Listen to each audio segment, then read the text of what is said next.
খেয়ে না খেয়ে দিন প্রচারের কাজে নিজেকে দিয়েছ বিলিয়ে, তাই ফের কাফিরেরা চিনল না সে আলো, দুষ্ট ছেলেদের পিছু দিল লেলিয়ে। পাথরের আঘাতে ক্ষত বিক্ষত হয়ে সারা শরীর থেকে রক্ত ঝরে। হে রাসূল তোমাকে ভুলি আমি কেমন করে, হে রাসূল তোমাকে ভুলি আমি কেমন করে। পারেন না আপনারা? ধরুন আমার সাথে। হাজার ব্যথা বেদনার পরে ফিরে আসনি তুমি আপন ঘরে, দিনের আলো তুমি ছড়িয়ে দিতে, চলে গেলে মদিনায় মক্কা ছেড়ে। হে রাসূল তোমাকে ভুলি আমি কেমন করে, হে রাসূল তোমাকে ভুলি আমি কেমন করে। ঠিক কিনা বলেন? আজকের এই প্রোগ্রামের ইন্তেজামিয়া কমিটি, ইসলামিক সোসাইটি লালমনিরহাটকে অন্তরের অন্তঃস্থল থেকে ধন্যবাদ জানাতে চাই, শুভেচ্ছা জানাতে চাই। যারা দীর্ঘদিন টানা পরিশ্রম শেষে আজকে লালমনিরহাট জেলায়, যেটা আমার বেসিকলি রংপুর বিভাগের প্রোগ্রাম ছিল, এই ঐতিহাসিক প্রোগ্রামের আয়োজন তারা করেছে, আলহামদুলিল্লাহ। আজকের প্রোগ্রামে সম্মানিত সভাপতি, প্রধান অতিথি, বিশেষ অতিথি, মঞ্চে উপবিষ্ট আপনাদের অত্র এলাকার মা ও মাটির সন্তানেরা, নেতৃবৃন্দ, কমিউনিটি লিডার্স, লালমনিরহাট জেলার সম্মানিত ব্যবসায়ী ভাইয়েরা, চাকরিজীবী ভাইয়েরা, ছাত্র ভাইয়েরা, ভলান্টিয়ার্স ভাইয়েরা এবং লালমনিরহাট জেলা স্টেডিয়ামে অবস্থানরত আমার মা এবং বোনেরা, আমি আপনাদের সবাইকে অন্তরের অন্তঃস্থল থেকে শুভেচ্ছা জানাতে চাই, ধন্যবাদ জানাতে চাই যে আপনারা এত চমৎকার একটি প্রোগ্রামের আয়োজন করেছেন। প্রিয় ভাইয়েরা, আপনারা জানেন যে আমি প্রতি বিভাগে একবার করে সফর করছি। তো সেই সুবাদে রংপুর বিভাগের প্রোগ্রামটা আমি লালমনিরহাটে দিয়েছি এবং আমি আশ্বস্ত হয়েছিলাম যে লালমনিরহাটের প্রোগ্রাম খুবই গুছালো হবে, সুষ্ঠু হবে, শান্ত হবে। সেটার নমুনা আলামত আমি দেখতে পাচ্ছি, আলহামদুলিল্লাহ। সবাই খুবই সুশৃঙ্খল, লক্ষ লক্ষ তাওহীদি জনতা, পেছনে অনেকে জায়গা পায় নাই কিন্তু কোনো আওয়াজ নাই, সবাই দাঁড়িয়ে আছে। এলইডি স্ক্রিন আছে, আপনারা স্ক্রিনে দেখতে পাচ্ছেন, আলহামদুলিল্লাহ। আমি সবাইকে দেখতে পাচ্ছি, মাশাআল্লাহ মাশাআল্লাহ। শান্ত হয়ে আপনারা বসুন, অল্প কিছু সময় কথা বলার সুযোগ আমি পাবো। যেহেতু আমি হেলিকপ্টারে করে এসছি, হেলিকপ্টারগুলোর আবার একটা পলিসি আছে, সানসেটের আগে, সূর্য ডোবার আগে তাদেরকে এয়ারপোর্টে আবার ল্যান্ড করতে হয়। এখানে 3:30টার মধ্যে আমাকে উঠে যেতে হবে।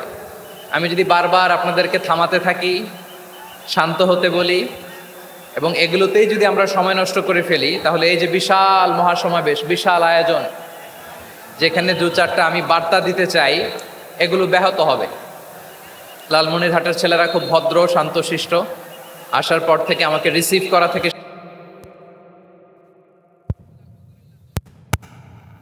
আমি দেখতে পাচ্ছি তারা খুবই কোঅপারেটিভ, সহযোগিতা করার, কোঅপারেট করার, অ্যাসিস্ট করার মানসিকতা আমার ভাইদের আছে, আলহামদুলিল্লাহ আলহামদুলিল্লাহ। আমি চাইবো আমরা একটু নীরব, নিস্তব্ধ পরিবেশ তৈরি করার একটু চেষ্টা করব। প্রচণ্ড রোদ, আপনাদের যেমন কষ্ট হচ্ছে আমারও কষ্ট হচ্ছে। ওনারা বলেছিল স্টেজকে সরাবে, উপরে পর্দা দিবে। আমি বললাম দরকার নাই, যেই পরিস্থিতিতে আছি আমরা বসি, শান্ত হইতে হবে।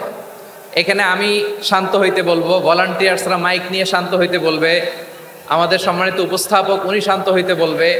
এগুলোর অপেক্ষায় না থেকে নিজ দায়িত্বে আমরা সবাই শান্ত থাকি, যাতে লালমনিরহাটের এই প্রোগ্রাম একটা ইতিহাস হয়ে থাকে বাংলাদেশে। ঠিক কিনা বলেন? যখন আমি সময় দিব, শাউট করতে বলবো, নয়েজ করতে বলবো, তখন নয়েজ করতে হবে আওয়াজ করে।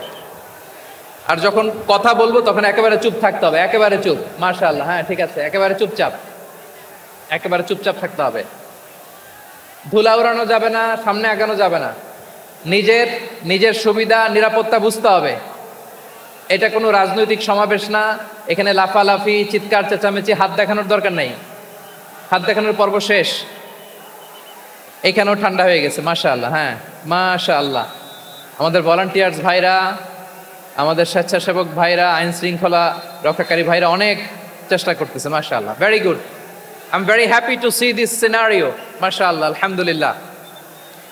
আমি একটু দেখতে চাই যে রংপুর বিভাগের কে কোন জেলা থেকে আপনারা এসছেন। কুড়িগ্রাম থেকে কারা এসছেন দেখি, কুড়িগ্রাম, মাশাআল্লাহ মাশাআল্লাহ। আচ্ছা, গাইবান্ধা জেলার কে আসছেন? গাইবান্ধা, মাশাআল্লাহ। ঠাকুরগাঁও, ঠাকুরগাঁও অনেকে আসছেন। দিনাজপুর জেলা থেকে মাশাআল্লাহ। নীলফামারী, ঠিক আছে, ফি আমানিল্লাহ। পঞ্চগড় অনেক আসছে। রংপুর, রংপুর,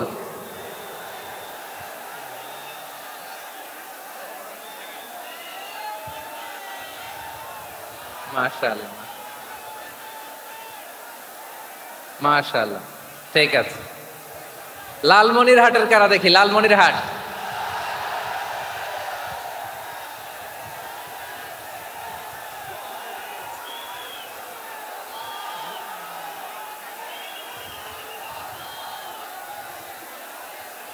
মাশাআল্লাহ মাশাআল্লাহ মাশাআল্লাহ।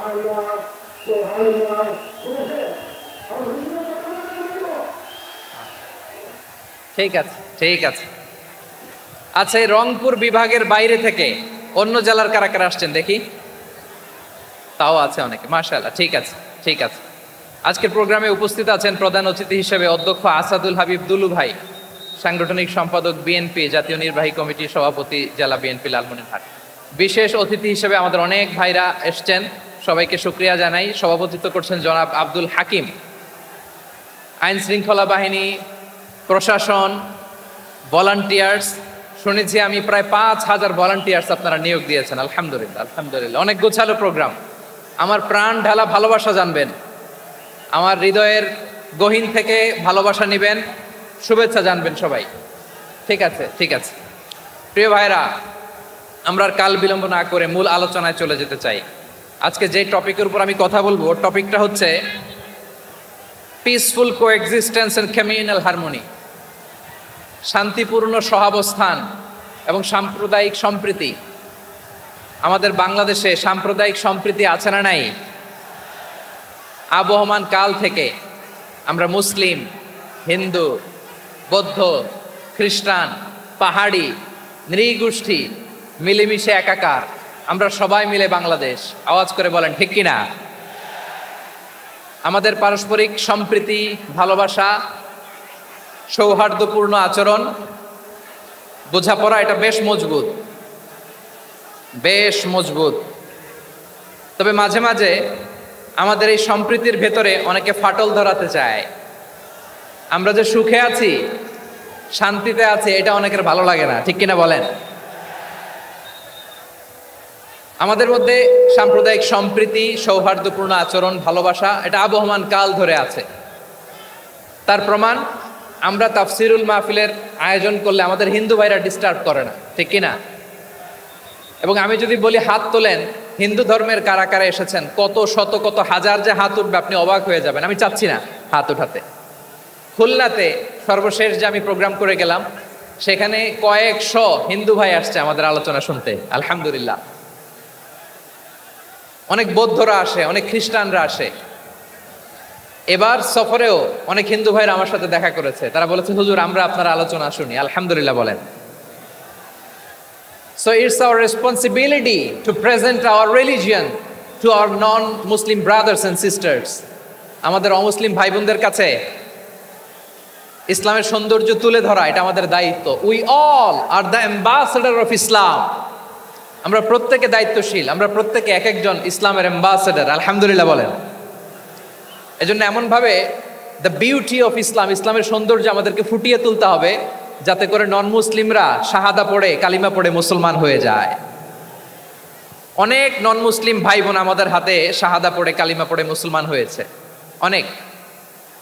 সো আমরা যেন ইসলামের বিউটিটাকে তুলে ধরতে পারি এবং এই যে সম্প্রীতি এটাকে যেন আমরা অটুট রাখতে পারি। আদতে আদতে বাংলাদেশের ইতিহাস বলে আমাদের দেশে কোনো দাঙ্গা নাই, আছে?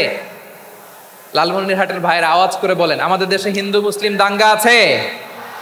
আমরা ভাই ভাই, আওয়াজ করে বলুন তো আমরা কি ভাই ভাই। কিন্তু কিছু দুষ্ট লোক আছে, তারা আমাদের সম্পর্কের মধ্যে ফাটল ধরাতে চায়, ঠিক কিনা বলেন? মাঝে মাঝে ঝগড়া লাগাতে চায়।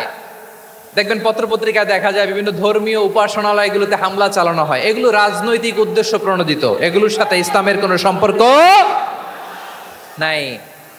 এজন্য এই দুর্বৃত্তদের ব্যাপারে আমাদের সাবধান থাকতে হবে। আমরা সবসময় যেমনি ঐক্যবদ্ধ, ইউনাইটেড, আমরা যদি এরকম ইউনাইটেড থাকি, এই সমস্ত দুর্বৃত্তদের কালো হাত ভেঙে দিতে আমাদের 1 ঘন্টাও লাগবে না। চিল্লায় বলো ঠিক কিনা? আমরা সংঘবদ্ধ থাকবো। এই যে আমাদের পিসফুল কো এক্সিস্টেন্স, শান্তিপূর্ণ সহাবস্থান। হিন্দুরা পূজা করে, যেদিন হিন্দুদের পূজা অনুষ্ঠান আমরা ওই দিন তাফসির মাহফিল করি না, ঠিক কিনা বলেন? যেদিন আমাদের তাফসিরুল কোরআনের প্রোগ্রাম, ওই দিন আমাদের হিন্দু ভাইরা ডিস্টার্ব করে না। সুবহানাল্লাহ। হিন্দুদের পূজা অনুষ্ঠানে মাদ্রাসার ছাত্র যে পাহারা দেয়, গোটা বিশ্বে এরকম দৃষ্টান্ত নজির বিরল, ঠিক কিনা বলেন? আইন শৃঙ্খলা বাহিনীর পাশাপাশি মাদ্রাসার ছাত্ররা যে সেখানে পাহারা দেয়, গোটা পৃথিবীতে এই দৃষ্টান্ত আপনি পাবেন। মাদ্রাসার ছাত্ররা, তারা তো কোরআনের ধারক, তারা হাদিসের ধারক, তারা কেন মন্দির পাহারা দিবে? এই সম্প্রীতিকে ধরে রাখার জন্য, এই সৌহার্দ্যকে ধরে রাখার জন্য, আমাদের পারস্পরিক ভালোবাসাকে অটুট রাখার জন্য। আওয়াজ করে বলতে হবে ঠিক কিনা? এখন বলেন, আমাদের এই ভালোবাসা অটুট থাক, আমরা চাই কি চাই না? আমরা হিন্দু মুসলিম মিলেমিশে শান্তিপূর্ণ সহাবস্থান, সাম্প্রদায়িক সম্প্রীতি। লালমনিরহাটের ভাইয়ের আওয়াজ করে বলুন, এই সাম্প্রদায়িক সম্প্রীতি আমরা চাই কি চাই না? আল্লাহ এই দেশকে তুমি বরকতময় করো, বাংলাদেশকে তুমি শান্তিময় করো। আওয়াজ করে সবাই বলেন আমিন। এই জায়গাটাতে সামান্য একটু আওয়াজ হচ্ছিল, এটাও থেমে গেছে। আলহামদুলিল্লাহ, আলহামদুলিল্লাহ। এখন একেবারে everything is in my control, মাশাআল্লাহ। ঠিক আছে, আমি মূল আলোচনায় যাই। প্রিয় ভাইরা, আমি বলেছিলাম আমার আলোচনার বিষয় হচ্ছে শান্তিপূর্ণ সহাবস্থান, সাম্প্রদায়িক সম্প্রীতি। আমরা দেখব ইসলাম আমাদেরকে কি কি দিক নির্দেশনা দেয়। যদি দেন তাহলে ওরা আল্লাহরে গালি দিবে, তাহলে আল্লাহরে গালি খাওয়াইলো কে? আপনি, ঠিক কিনা বলেন? আমি আল্লাহকে গালি খাওয়ানোর কারণ হলাম, কারণ আমি যদি গালি না দিতাম ওরা আমার রবকে গালি দিত না। আওয়াজ করে বলেন ঠিক কিনা? তাহলে প্রিয় ভাইয়েরা, ইসলাম আমাদেরকে শিখায়, সূরাতুল আনআমের 108 নম্বর আয়াত থেকে আমরা বুঝলাম কোনো ধর্মকে ছোট করা যাবে না। অন্য ধর্মকে ছোট করা মানে ইসলামকে ছোট করা। অন্য ধর্মের দেবতাকে গালি দেওয়া মানে আল্লাহকে গালি খাওয়ানো। আওয়াজ করে বলেন ঠিক কিনা? খবরদার, এটা করা যাবে না। আর অন্য ধর্মের দেবতাকে যদি আপনি গালি দেন, ওরা ইসলাম থেকে দূরে সরে যাবে। যাও ইসলামের প্রতি আকৃষ্ট হয়েছিল আর কোনোদিন ইসলামের ধারে কাছে আসবে না। আওয়াজ করে বলেন ঠিক কিনা? এজন্য কখনো কোনোদিন অন্য ধর্মের দেবতাদেরকে গালি দেয়া যাবে না। অন্য ধর্মের কোনো দেবতাদেরকে আমরা গালি দিব না, গালি দিব না। বরং ইসলামের বিউটি, দ্য বিউটি উপহার দিত, ওই উপহারও বিশ্বনবী গ্রহণ করতেন। সুবহানাল্লাহ পড়েন। আপনার অমুসলিম বন্ধু যদি উপহার দেয় সেটাও আপনি নিতে পারবেন, যেটা নেওয়া জায়েজ। কিন্তু আপনার বন্ধু যদি আপনার মদের বোতল দেয়, নিতে পারবেন? হ্যাঁ, মদের বোতল দিলে পারবেন। আপনার বন্ধু যদি আপনার পর্ক দেয়, পর্ক, শূকরের গোশত মিশ্রিত কোনো খাবার, ওটা নিতে পারবেন না। হালাল যে কোনো জিনিস নিতে পারবেন। বিশ্বনবী সাল্লাল্লাহু আলাইহি ওয়াসাল্লাম অমুসলিমদের দেয়া হাদিয়া গ্রহণ করতেন। কেমন নবী ছিলেন? আমার নবীরে চিনে নেন, আমার নবীর অ্যাটিটিউড জেনে নেন। বিশ্বনবী সাল্লাল্লাহু আলাইহি ওয়াসাল্লাম যখন কোনো জনপদে যেতেন 3টা অপশন নিয়ে যেতেন। প্রিয় ভাইয়ের আওয়াজ করে বলতে হবে, কোন জনপদে গেলে আমার নবীর অপশন থাকতো কয়টা?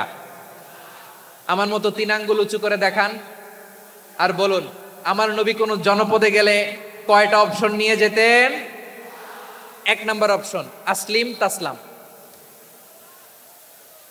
নতুন এলাকায় গেলে বলতেন আসলিম তাসলাম, ইসলাম ধর্ম গ্রহণ করো শান্তিতে থাকবা, আমার ভাই হয়ে যাবা, আমরা ভাই ভাই। ইসলাম মানো, আমরা ভাই ভাই। অপশন নাম্বার কত? এক। যদি বলে না ইসলাম মানবো না, ওকে, অপশন নাম্বার 2, মুসলিম হওয়ার দরকার নাই, লা ইকরাহা ফিদ্দিন, ইসলামে কোনো বাড়াবাড়ি নাই। খ্রিস্টান আছো থাকো, বৌদ্ধ আছো থাকো, ইহুদি থাকতে চাও থাকো, কিন্তু আমরা যেহেতু রিজিওনাল সুপার পাওয়ার, আমাদের আন্ডারে থাকো, ট্যাক্স দিয়া থাকো, এটার বলে জিজিয়া। আলেম যারা আছেন বুঝবেন এটার আরবিতে কি বলে, জিজিয়া। You pay us the tax, we will give you the security. তোমরা ট্যাক্স দিবা, আমরা সিকিউরিটি দিব, আমাদের আওতায় থাকবা, কেউ তোমাদেরকে আক্রমণ করতে পারবে না, আমরা নিরাপত্তা দিব। সুবহানাল্লাহ বলেন। এটা অপশন নাম্বার কত? আচ্ছা, বুঝে থাকলে বলেন 1 নাম্বার অপশন কি ছিল? ইসলাম। ইসলাম মানো, শান্তিতে থাকবা, ভাই ভাই, আমরা ভাই ভাই। অপশন নাম্বার 2, ট্যাক্স দাও, আমরা নিরাপত্তা দিব, মুসলিম হওয়া লাগবে না। এখন 1 নাম্বারও মানে না, 2 নাম্বারও মানে না, মুসলিম হবো না, ভালো, খ্রিস্টান থাকো, ট্যাক্স দাও, আমরা সিকিউরিটি দিব না, এটাও মানি না। বিষ্ণু বলেন তাহলে তলোয়ার আমাদের আর তোমাদের মাঝে ফায়সালা করবে। মুসলিমও হবা না, ট্যাক্স দিবা, নিরাপত্তা দিব, আমাদের, আমরা সুপার পাওয়ার, আমাদের আন্ডারে থাকবে, এটাও না। তাহলে তোমাদেরকে তো আমরা বিশ্বাস করতে পারি না, কখন না কখন বিশ্বাসঘাতকতা করো, কার সাথে মিলে হাত মিলাও, তলোয়ার আমাদের মাঝে ফায়সালা করবে। তখন তিনি জেহাদের সশস্ত্র সংগ্রামের ঘোষণা দিতেন। সুবহানাল্লাহ পড়েন। দেখেন, পশ্চিমারা জেহাদকে এইভাবে চিত্রায়িত করে না। ওরা জেহাদ বলতে বুঝায় তলোয়ার, হাত কাটো, গলা কাটো, না, জেহাদ সশস্ত্র সংগ্রাম 3 নম্বরে। অধিকাংশ ক্ষেত্রেই বিশ্বনবীর সুন্দর আচরণ দেখে, আরে আমার নবীর যে নুরানি চেহারা, অনেকে তো কেবল সিরেফ চেহারাটা দেখেই কালিমা পড়ে মুসলমান হয়ে গিয়েছে। যারা মুসলিম হয় নাই তারা তাদের ইসলামেই বলবৎ ছিল, ট্যাক্স দিয়ে ইসলামের আন্ডারে ছিল। যারা এটাও মানে নাই, ওইটাও মানে নাই, তাদের বিরুদ্ধে জেহাদ।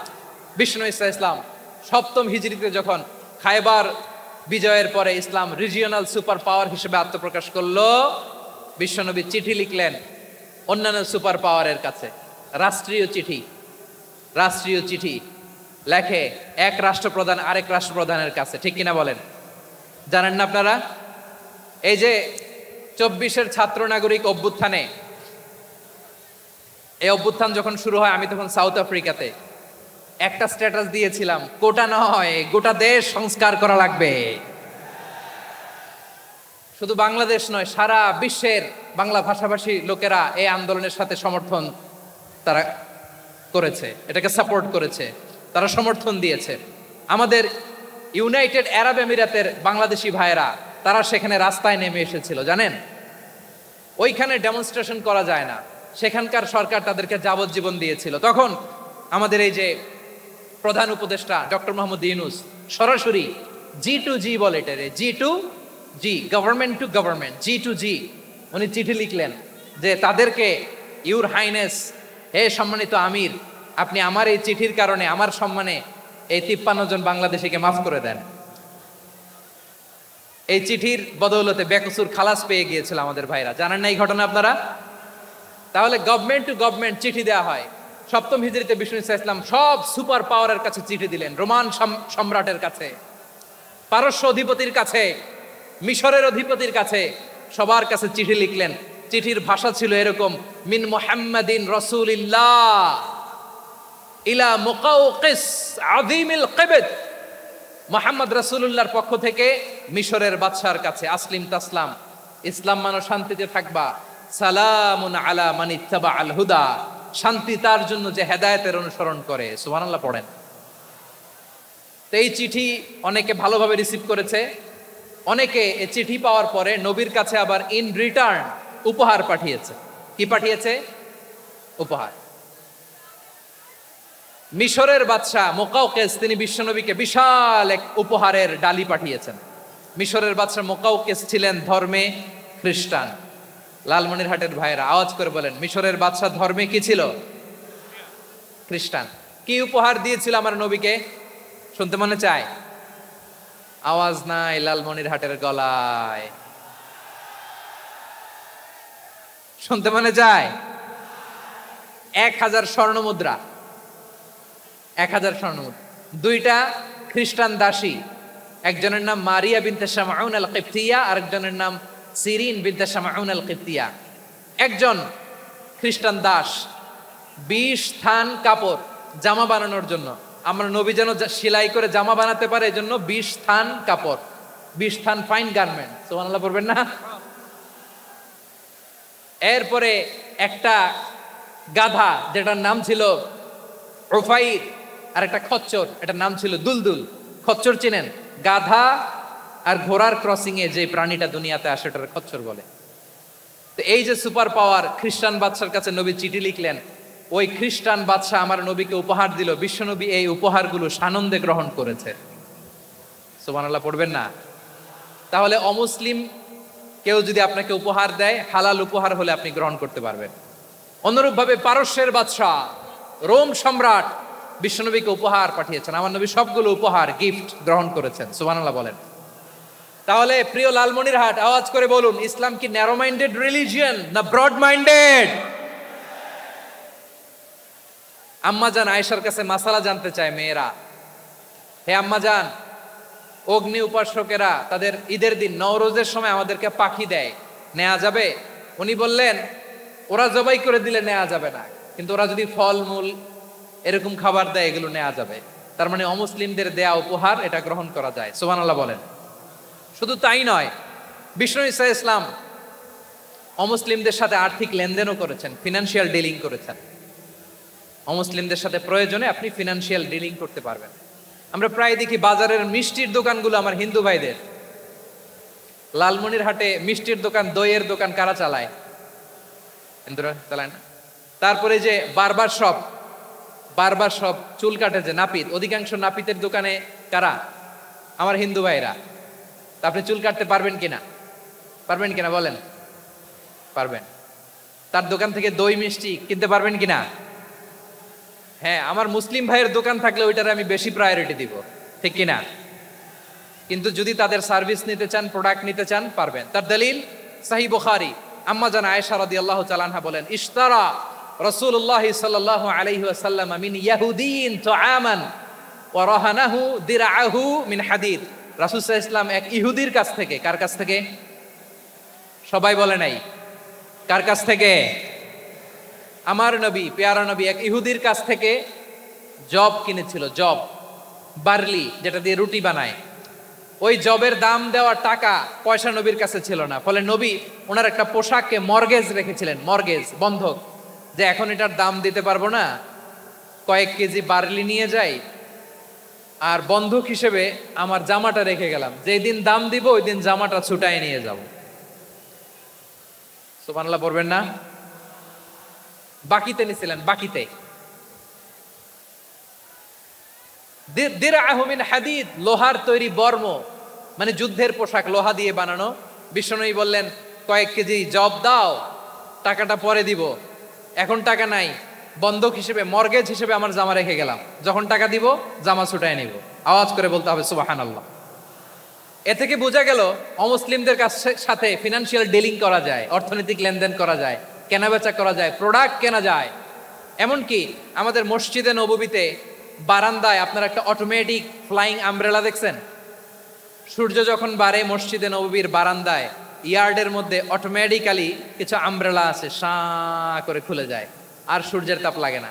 আবার সন্ধ্যাবেলায় এই আমব্রেলাগুলো ওরা ক্লোজ করে ফেলে, দেখেন নাই না? দেখছেন? এই মসজিদে নববীকে সর্বোচ্চ উন্নত মানের কনস্ট্রাকশন ইনফ্রাস্ট্রাকচারে ডেভেলপ করার জন্য কর্তৃপক্ষ কিছু অমুসলিম ইঞ্জিনিয়ারের, ডিজাইনারের সহায়তা নিয়েছিল। সুবহানাল্লাহ বলেন। কোন দলিলের ভিত্তিতে? এই দলিলের ভিত্তিতে যে বিষ্ণু ঈসা ইসলাম অমুসলিমদের সাথেও লেনদেন করেছেন। আওয়াজ করে বলতে হবে আল্লাহু আকবার। শুধু তাই নয়, ইন কেস অফ ইমার্জেন্সি, প্রয়োজনে ইসলামের খাতিরে, ইসলামকে সামনের দিকে এগিয়ে নিয়ে যাওয়ার জন্য অমুসলিমদের সাপোর্ট নেওয়া জায়েজ আছে। সুবহানাল্লাহ বলেন। অমুসলিমদের সাপোর্ট নেয়া, তাদের থেকে অর্থ নেয়া, পলিটিক্যাল সাপোর্ট, পলিটিক্যাল অ্যাসাইলাম নেওয়া জায়েজ আছে। আমাদের অনেক বিশ্ববরেণ্য দায়ীরা আমেরিকায় অস্থায়ীভাবে অ্যাসাইলাম নিয়ে থাকে, নিজের দেশে গেলে ফাঁসিতে ঝুলাই দিবে। যুগ যুগ ধরে দায়ীদের উপরে এরকম অত্যাচার আর নির্যাতন আছে না নাই? মিশরের অনেক দায়ীরা পাশ্চাত্যে যেয়ে থাকে, এই যে তারা পলিটিক্যাল অ্যাসাইলাম নিয়ে থাকে, রাজনৈতিক আশ্রয়, এটা জায়েজ আছে না? এটা যে জায়েজ আছে তার প্রমাণ স্বয়ং বিশ্বনবী সাল্লাল্লাহু আলাইহি ওয়াসাল্লাম পলিটিক্যাল সাপোর্ট নিয়েছিলেন অমুসলিমদের কাছ থেকে। সুবহানাল্লাহ বলেন। খুব মজাদার একটা ঘটনা শুনবেন। আপনাদের আগ্রহ দেখে তো মনে হয় না শোনার ইচ্ছা আছে। আছে আছে, গলায় জোর আছে। লিল্লাহি তাকবীর, লিল্লাহি তাকবীর, নারায়ে তাকবীর। মাশাআল্লাহ।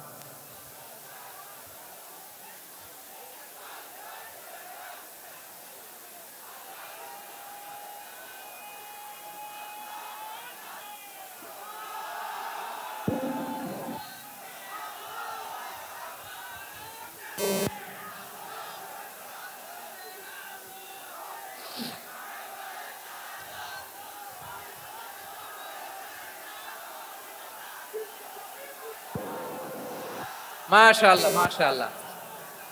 থামুন থামুন আমার ভাইরা। বিশ্বনবীর বয়স তখন প্রায় 51 বছর। কত বছর? বিশ্বনবীর সবচেয়ে কাছের মানুষ খাদিজা রাদিয়াল্লাহু তাআলা আনহা ইন্তেকাল করেছেন। বিশ্বনবী বড্ড কষ্ট পেলেন, হৃদয়টা ভেঙে খান খান। যিনি ঘরের ভেতরে বিশ্বনবীকে সান্ত্বনা দিতেন, ভালোবাসা দিতেন, বাইরে গেলে কুরাইশরা বকাঝকা করে, অত্যাচার করে, কিন্তু আম্মাজান খাদিজা রাদিয়াল্লাহু তাআলা আনহা ঘরটারে এমন শান্তির নীড় বানায় রেখেছেন, এই ঘরের ভিতরে ঢুকলে বিশ্বনবীর কলিজাটা ঠান্ডা হয়ে যেত। এজন্য রব্বুল আলামিন বলেন, খাদিজা, ও আমার বান্দি খাদিজা, জান্নাতে এমন স্পেশাল একটা ঘর আমি তোমার জন্য রেডি করে রেখেছি। ওই ঘরের মধ্যে কোনো আওয়াজ নাই, ওই ঘরের মধ্যে কোনো নয়েজ নাই, ওই ঘরে কোনো বিশৃঙ্খলা নাই। কারণ মক্কার জমিনে আমার নবী কুরাইশদের বিশৃঙ্খলা, নয়েজ আর ঝামেলাগুলোকে উপেক্ষা করে যখন তোমার ঘরের ভিতরে ঢুকতো, ঘরটারে তুমি শান্তির নীড়, ঠান্ডা, নীরব, নিস্তব্ধ, নিঝুম আর শান্তির নীড় বানিয়ে রেখেছো। এজন্য জান্নাতে স্পেশাল একটা শান্তির নীড় আমি তোমারে উপহার দেব। ওই প্রিয়তমা স্ত্রী খাদিজা ইন্তেকাল করলেন, বিশ্বনবীর হৃদয় ভেঙে খান খান। আবার ওনার চাচা আবু তালেব ইন্তেকাল করলেন, যিনি পলিটিক্যাল শেল্টার দিতেন নবীকে। কে দিতেন? আবু তালেবের ভয়ে, বিশ্বনবীর এই চাচার ভয়ে কোনো মুশরিক নবীর গায়ে হাত দেওয়ার সাহস পায় নাই। এখন স্ত্রীও নাই, চাচাও নাই, নবীকে আশ্রয় দেওয়ার কেউ নাই। নবীর চারদিকে অন্ধকার। নবী এখন কই যাবেন? আমার পেয়ারা নবী নতুন স্টেশন খুঁজতেছেন, নতুন দাওয়াতি প্ল্যাটফর্ম খুঁজতেছেন। তিনি যায়েদ বিন হারেসা রাদিয়াল্লাহু তাআলা আনহুকে নিয়ে মক্কার পাশের একটা নেইবরিং সিটি তায়েফে চলে গেলেন। কোথায় চলে গেলেন? লালমনিরহাটের ভাইয়ের আওয়াজ করে বলেন, কোথায় গেলেন? তায়েফে চলে গেলেন দিনের দাওয়াত দেওয়ার জন্য। কি দেওয়ার জন্য? নাকি জমি কিনতে গেছিলেন? জমি কিনতে? দুনিয়ার যশ খ্যাতির জন্য? নিজের কোনো লাভের জন্য? তায়েফবাসীদেরকে জাহান্নামের আগুন থেকে বাঁচানোর জন্য। আওয়াজ করে বলতে হবে, ঠিক কিনা? বিশ্বনবী বিশাল মরুপথ, পাহাড়ি পথ পাড়ি দিয়ে তায়েফের মরুজমিনে গেলেন কোরআনের দাওয়াত নিয়ে, ইমানের দাওয়াত নিয়ে। কিন্তু তায়েফের লোকেরা বিশ্বনবীর দাওয়াতকে শুধু প্রত্যাখ্যান করেই থামে নাই, তারা বিশ্বনবীর সাথে অত্যন্ত খারাপ আচরণ করেছে। বিশ্বনবীকে শারীরিকভাবে হেনস্থা করেছে, আমার নবীকে শারীরিকভাবে অত্যাচার করেছে, আমার পেয়ারা নবীর গায়ে পাথর মেরেছে, বিশ্বনবীর গা বেয়ে ঝরঝর করে রক্ত ঝরেছে, নবী জামিনের মধ্যে লুটিয়ে পড়েছেন, আবার মেরেছে। আবার নবী হাঁটতে শুরু করলেন, পেছন থেকে আবার মেরেছে। আবার নবী রক্তাক্ত হয়ে জামিনের মধ্যে লুটিয়ে পড়লেন, আবার মেরেছে। বিশ্বনবীর মতো এত সুস্ত্রী মানব, বিশ্বনবীর মতো এত শুভ্র মানব, বিশ্বনবীর মতো এমন চমৎকার দেহাবয়ব দিয়ে রব্বুল আলামিন কাউকে বানান নাই। এরকম চমৎকার মানুষটাকে তারা তায়েফের ওই জমিনে রক্তাক্ত করেছে। বিশ্বনবী দুনিয়ার কোনো স্বার্থের জন্য সেখানে যান নাই, নিজের কোনো লাভের জন্য, প্রাপ্তির জন্য যান নাই, তায়েফবাসীদের জাহান্নামের আগুন থেকে বাঁচাতে গিয়েছেন। ঠিক কিনা বলেন? খে না খে দিন প্রচারের কাজে নিজেকে দিয়েছ বিলিয়ে, তায়েফের কাফিরেরা চিনল না সে আলো, দুষ্ট ছেলেদের পিছু দিল লেলিয়ে। পাথরের আঘাতে ক্ষত বিক্ষত হয়ে সারা শরীর থেকে রক্ত ঝরে। হে রাসূল তোমাকে ভুলি আমি কেমন করে, হে রাসূল তোমাকে ভুলি আমি কেমন করে। পারেন না আপনারা? ধরুন আমার সাথে। হাজার ব্যথা বেদনার পরে ফিরে আসনি তুমি আপন ঘরে, দিনের আলো তুমি ছড়িয়ে দিতে চলে গেলে মদিনায় মক্কা ছেড়ে।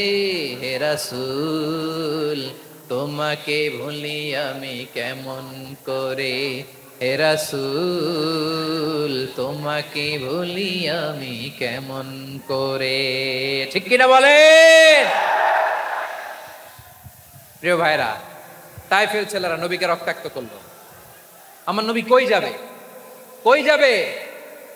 মক্কায় জায়গা নাই, তায়েফে জায়গা নাই। তায়েফ থেকে ভারাক্রান্ত মন নিয়ে আমার নবী মক্কায় ফিরে আসলেন। বিশ্ব নবী মক্কায় ঢুকতে পারেন না। মক্কার মরুভূমির দিকে তাকিয়ে, উপত্যকার দিকে তাকিয়ে বিশ্বনবী ধা ধা করে কাঁদেন, ঝরঝর করে। নবীর চেহারা মোবারক থেকে চোখের পানিগুলো বেয়ে বেয়ে পড়ে। আমার জন্মস্থান, আমার শৈশব, কৈশোর, যৌবন কেটেছে এই মক্কায়। আমার এলাকায় আমি ঢুকতে পারি না। বিশ্বনবী মক্কার অনতি দূরে দাঁড়িয়ে জায়েদকে পাঠালেন, জায়েদ যাও দেখো কেউ আমাকে সাপোর্ট করার মতো আছে কিনা, যাও অমুকের কাছে যাও। জায়েদ গেলেন, তারাও প্রত্যাখ্যান করে ফিরিয়ে দেয়। বিশ্বনবী বললেন যাও অমুক লোকের কাছে যাও, তিনিও প্রত্যাখ্যান করে ফিরিয়ে দিলেন। কেউ বিশ্বনবীকে আশ্রয় দিতে রাজি হয় না। নিজ জন্মভূমিতে বিতাড়িত বিশ্বনবী, সর্বশেষ বিশ্বনবী বললেন যাও মুতঈম ইবনে আদির ঘরে যাও। মুতঈম ইবনে আদি মুশরিক, তার কাছে যাও। গেলেন, মুতঈম ইবনে আদি রাজি হয়ে গেল। সুবহানাল্লাহ বলেন। দেখেন, অনেক বিপদের সময়ও আমি নিজে সাক্ষী, সামাজিকভাবে রাজনৈতিকভাবে কত ঝঞ্ঝা, কত ষড়যন্ত্র, কত কনস্পাইরেসি পাড়ি দিয়ে আমাদেরকে সামনে এগিয়ে যেতে হয়। এই শত্রুদের ভেতরেও একজনকে দাঁড় করিয়ে দেয় যে আল্লাহর কোরআনের জন্য রেডি হয়ে যায়। পড়েন সুবহানাল্লাহ। মুতঈম ইবনে আদি, আল্লাহ তার মনকে নরম করে দিলেন। মুতঈম বলে মুহাম্মদ আমি তোমাকে আশ্রয় দিব। তার দুই ছেলেকে পাঠালেন, যাও খোলা তলোয়ার নিয়ে, স্কট দিয়ে, গার্ড অফ অনার দিয়ে মুহাম্মদকে মক্কায় ঢুকাও আর বলো আমি আমান দেব। আমান কি দিব? আমান মানে সিকিউরিটি, নিরাপত্তা। সিকিউরিটি ছাড়া, আমান দেওয়া ছাড়া কেউ থাকতে পারতো না মক্কায়। দুই ছেলে বিষ্ণু ঈসা ইসলামকে নিয়ে আসলো। নবী কাবার চারদিকে তাওয়াফ করলেন, নামাজ পড়লেন। আবু জাহেল, উতবা, সাইবা, ওয়ালিদ ইবনে মুগীরা সবাই দেখে, কেউ কিছু করতে পারে না। কারণ মুতঈম ইবনে আদি ঘোষণা দিয়েছেন আমি মুহাম্মদকে আমান দিয়েছি, মুহাম্মদের গায়ে যেন কেউ স্পর্শ না করে। আওয়াজ করে পড়েন সুবহানাল্লাহ। নবীর এই বিপদকালে মুহূর্তে মুতঈমের হৃদয়টারে নরম করে দিল কে? আচ্ছা লালমনির হাটের ভাইয়েরা বলেন, এই মুতঈম কি মুসলিম ছিল না মুশরিক? সবাই বলতে হবে মুসলিম না মুশরিক? তাহলে মুশরিকের কাছ থেকে নবী পলিটিক্যাল অ্যাসাইলাম, আধুনিক রাষ্ট্রবিজ্ঞানের ভাষায় পলিটিক্যাল অ্যাসাইলাম, যেটাকে বলে রাজনৈতিক আশ্রয়, ওনার আমান বা নিরাপত্তার এই ঘোষণায় তিনি মক্কায় ঢুকলেন। যতদিন নিরাপত্তা ছিল ছিলেন। মুতঈম যখন মারা গেল, বিষ্ণু ঈসা ইসলাম হিজরত করে মদিনায় চলে গেলেন। সুবহানাল্লাহ। কিন্তু মুতঈম যে বিশ্বনবীর উপকার করছে এটা বিশ্বনবী ভুলে নাই। আমাদের অনেকে আছে উপকার করার পরে আর খেয়াল থাকে না, খাওয়ার পরে গলা দিয়ে নামলে আর খেয়াল থাকে না। এরকম আছে না নাই? আমার নবী ভুলে নাই। বদরের প্রান্তরে 70 জন কাফেরকে যখন বন্দী করে বিশ্বনবীর সামনে হাঁটু গেড়ে দাঁড় করানো হলো, বসানো হলো, 70 জন কাফের। কয়জন? বিশ্বনবী তাদের দিকে তাকিয়ে বললেন, সহিহ বুখারীর বর্ণনা, লাউ কানাল মুতঈম ইবনে আদি হাইয়ান থুম্মা কাল্লামানি হাউলা ইন্নাতনা লা তারাকতুহুম লাহু। বদরের প্রান্তরে 70 জন বন্দী কাফিরের দিকে তাকিয়ে আমার নবী বললেন, আজকে মুতঈম ইবনে আদি যদি বেঁচে থাকতো আর তোমাদের 70 জনের ব্যাপারে যদি মুতঈম এক বাক্যে একটা সুপারিশ করত, তার সম্মানে আজকে তোদের সবাইরে আমি মাফ করে দিতাম। সুবহানাল্লাহ নাই? ওই যে চিল্লাচিল্লি যে কথা বোঝে নাই, কোন জিনিস মিস করছে ওরা নিজেরাও বোঝে নাই। বিশ্বনবী মুতঈমের এই সাহায্যের কথা বলে নাই। 70 জন মুশরিক হাঁটু গেড়ে বসা। নবী চাইলে এখনই এক্সিকিউশন অর্ডার দিতে পারে। তিনি বললেন, আজকে যদি মোতেম বেঁচে থাকতো আর মোতেম যদি তোদের জন্য সুপারিশ করতে, এই আবর্জনাগুলোর ব্যাপারে সুপারিশ করতে, আমি মুহূর্তেই তোদেরকে এমনি মাফ করে দিতাম। এবার বলেন, ইসলাম কি ন্যারো মাইন্ডেড না ব্রড মাইন্ডেড? শুধু তাই নয়, যাকে যে সম্মান দেয়ার আমার নবী দিতেন, হোক আস্তিক হোক নাস্তিক, হোক মুসলিম হোক অমুসলিম। বিষ্ণু ইসলাম যখন রোমান সম্রাটের কাছে চিঠি লিখেছেন, আমার প্রিয় লালমনিরহাটের ভাইরা, অল্প কয়েক মিনিট কয়েকটা জরুরি কথা বলবো, এদিকে তাকান, এদিকে তাকান। রোমান সম্রাটের কাছে বিশ্বনবী যখন চিঠি লিখলেন মিন মুহাম্মদ রাসূলিল্লাহ ইলা হিরাকলা আযীমির রোম, মুহাম্মদের পক্ষ থেকে হিরাক্লিয়াসের কাছে, যিনি হচ্ছেন আযীমির রোম। এটা নবী নিজ থেকে বানায় লিখছেন, অতিরিক্ত সম্মান দিয়ে। কোন রাষ্ট্রপ্রধান যখন আসে তাদেরকে আমরা কি বলি জানেন? তার নামের শেষে HE এটা লিখতে হয়, H.E. মানে হিজ এক্সেলেন্সি। কি লেখে? হিজ এক্সেলেন্সি, অথবা ইউর হাইনেস, ইউর ম্যাজেস্টি। দেখেন, বিশ্বনবী সাল্লাল্লাহু আলাইহি ওয়াসাল্লাম সব নবীদেরও নবী। তিনি একজন মুশরিক খ্রিস্টান সম্রাট, রোমান সম্রাটের কাছে চিঠি লিখতে যায়, লিখতেছে ইলা হিরাকলা আযীমির রোম, হিরাক্লিয়াসের কাছে আমার চিঠি, যিনি রোমের আযীম, হিজ হাইনেস, মানে রোমের অনেক সম্মানিত এক বাহাদুর। আওয়াজ করে বলেন সুবহানাল্লাহ। তার মানে যাকে যে সম্মান দেয়ার, এটা বিশ্বনবী দিতেন। এমনকি যেই ইহুদিরা ভালো ছিল, এই ইহুদিদেরও প্রশংসা করেছেন বিশ্বনবী মুহাম্মদুর রাসূলুল্লাহ সাল্লাল্লাহু আলাইহি ওয়াসাল্লাম। এক ইহুদির প্রশংসা করেছেন বিশ্বনবী। ইহুদির কার? আমি তো আমার ভাইয়ের প্রশংসা করি না, আমি তো এক আলেম আরেক আলেমরে স্পেস দেই না, আমি তো এক দায়ী আরেক দায়ীর সাথে বসতে চাই না। আমার নবী ইহুদির প্রশংসা করে। কার প্রশংসা? ওই ইহুদির নাম ছিল মুখাইরিক। সিরাত গ্রন্থ ঘাটলে পাবেন। তিনি বলেছেন, মুখাইরিক খাইরু ইয়াহুদ, Mukhayriq is the best of the Jews. জুইশদের মধ্যে সে সবচেয়ে ভালো। কেন প্রশংসা করলেন তার? এর কারণ মদিনা চার্টারে কথা ছিল, সব ধর্মের মুসলিম মুশরিক ইহুদিরা মিলে মদিনাকে রক্ষা করবে। কিন্তু তৃতীয় হিজরিতে যখন উহুদের যুদ্ধ শুরু হলো, সবার কথা ছিল যেই আক্রমণ করে আমরা মদিনাকে বাঁচাবো। কোন শহরকে বাঁচাবো? মদিনাকে। কিন্তু কুরাইশরা যখন অ্যাটাক করলো, ইহুদিরা আর আসে না, ইহুদিরা আর বেরোয় না। বিষ্ণু বললেন, ওহে ইহুদিরা, তোমরা না চুক্তি করলে আমার সাথে যে মদিনা বাঁচাতে সবাই ঝাঁপিয়ে পড়বো, আসো। একটা ইহুদিও বেরোয় না, কেউ আসে না সেদিন, একজন ছাড়া। তার নাম মুখাইরেক। তার নাম কি? মুখাইরেক বাহাদুরের মতো ঘোড়সাওয়ার হয়ে বেরিয়ে গেলেন এবং বললেন, গোটা ইহুদি সাম্রাজ্যের একজনও যদি না আসে, আমি মুখাইরেককে কেউ ঘরে আটকে রাখতে পারবে না। বেরিয়ে আসলেন, এসে বললেন, আমি মুহাম্মদের পক্ষে যুদ্ধ করব। আমি মারা গেলে আমার সম্পদ আমার উত্তরাধিকারীরা পাবে না, আমার সম্পদ তোমরা মুহাম্মদকে দিয়ে দিবা। সুবহানাল্লাহ বলেন। উহুদের ময়দানে 70 জন মুসলমান শহীদ হলো। এই ইহুদি, সেও মুসলমানের পক্ষে যুদ্ধ করে নিহত হলো। সুবহানাল্লাহ বলেন। মুসলিমদের লাশ যখন নিয়ে আসা হলো, এই মুখাইরিকের লাশও নিয়ে আসা হলো। মুসলিমদের লাশের পাশে মুখাইরিকের লাশ দেখে বিশ্বনবী মুখাইরিকের প্রতি অনেক খুশি হলেন। আর বিশ্বনবী খুশি হয়ে বললেন, মুখাইরিক খায়রু ইয়াহুদ, মুখাইরিক যদিও তুমি ইহুদি, তারপরেও তুমি সব ইহুদিদের মধ্যে সেরা ইহুদি। পড়েন সুবহানাল্লাহ। আমার নবী ইহুদিকেও সম্মান দিতে কার্পণ্য করে নাই। আওয়াজ করে বলেন আল্লাহু আকবার। প্রিয় ভাইরা, এবার সর্বশেষ আওয়াজ করে বলেন, ইসলাম কি ন্যারো মাইন্ডেড নাকি ব্রড মাইন্ডেড? সবাই বলেন, ন্যারো মাইন্ডেড না ব্রড মাইন্ডেড? এজন্য অমুসলিম হইলেই তারা আমাদের শত্রু নয়। শত্রু কারা? এই লালমনিরহাটের ভাইয়েরা শোনেন, শত্রু কারা? যে সমস্ত অমুসলিম আমাদেরকে নিশ্চিহ্ন করে দিতে চায়, যে সমস্ত অমুসলিম আমাদের ভূখণ্ড থেকে আমাদেরকে তাড়িয়ে দিতে চায়, যে সমস্ত অমুসলিম আমার ধর্ম নিয়ে তুচ্ছতাচ্ছিল্য করে চিল্লায় বলেন ঠিক কিনা, তারা আমাদের শত্রু। সাধারণ অমুসলিমরা আমার শত্রু নয়। এই যে হিন্দুরা থাকে, এরা আমার ভাই, বৌদ্ধরা আমার ভাই, খ্রিস্টানরা আমার ভাই, ইহুদিরা আমার ভাই। তারা দিনই ভাই নয়, তারা মায়ের পেটের ভাই নয়, তারা মানবিক দিক থেকে ভাই। ও মানুষ, আমিও মানুষ। ইসলাম মানুষকে সম্মান করে, চিল্লায় বলো ঠিক কিনা।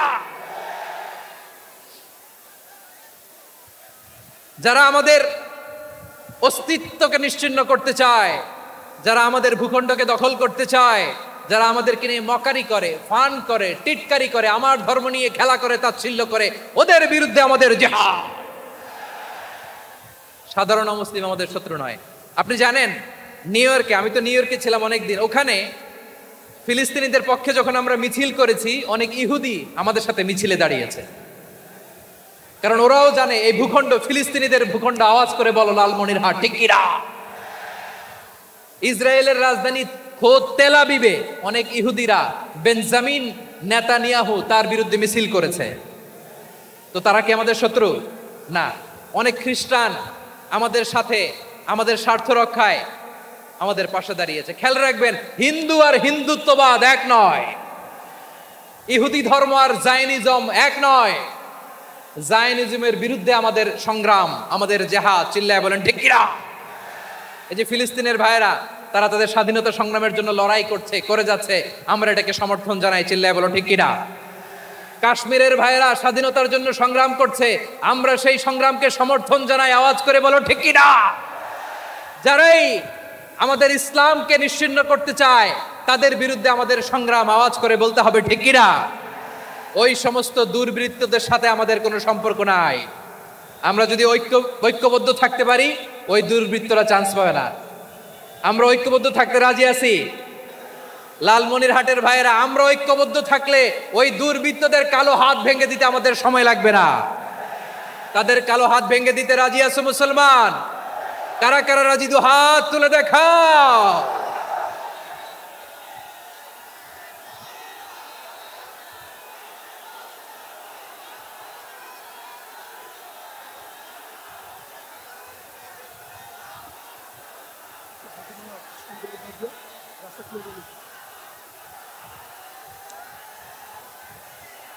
আমার প্রাণ প্রিয় লালমনিরহাটের ভাইরা, শত্রু কাফের আর অশত্রু কাফেরের মধ্যে পার্থক্য আছে না নাই?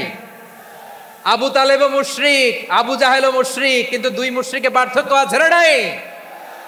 আবু তালেব নবীর চাচা, মুশরিক, মারা গিয়েছে মুশরিক অবস্থায়, কিন্তু আজীবন আমার নবীকে আগলে রেখেছে, আমার নবীকে সাপোর্ট করেছে, ভালোবেসেছে। আবু জাহেলও মুশরিক, মারা গিয়েছেও মুশরিক হিসেবে, আজীবন আমার নবীর বিরুদ্ধাচারণ করেছে।